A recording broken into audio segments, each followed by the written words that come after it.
সবাই ভালো আছেন। আজকে আমি বানাতে নিয়েছি বুট ডাল।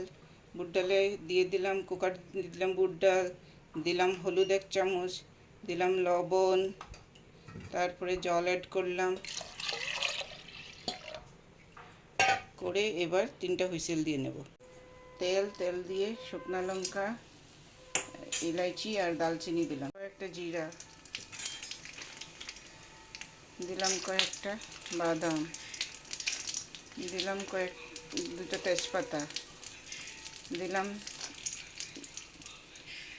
নারিকেল, এবার দিয়ে দিলাম মিক্সি কেটে রাখা আদা, রসুন আর টমেটো। একটু ভাজা ভাজা হয়ে এসছে, অ্যাড করলাম টমেটো, অ্যাড করলাম শুকনো লঙ্কার গুঁড়ো একটু, অ্যাড করলাম চিনি একটু, অ্যাড করলাম একটু জিরা বাটা। ভাজা হয়ে এসছে, এবার আমার সিদ্ধ করে রাখা ডাল দিয়ে দেব। সম্পূর্ণ ডালটা ঢেলে দিয়ে এবার সুন্দর করে নেড়ে রাখবো। যদি প্রয়োজন হয় আপনারা একটু জল অ্যাড করে নিতে পারেন। হয়ে এসছে, দেখেন কি সুন্দর টকবক করছে।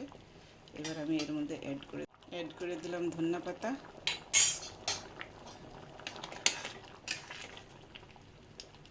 আমার ডাল সুন্দর হয়ে গেছে, এবার আমি নামিয়ে দেব। আপনারা সবাই বানিয়ে দেখবেন, খুব ভালো লাগে, টেস্টি লাগে। আরও সবাই আমাকে ফলো করবেন। আমার ডালটা যেহেতু নিরামিষ ডাল বানালে একটু আপনারা গরম মশলা দেবেন, আরও 1 চামচ ঘি দিয়ে দেবেন।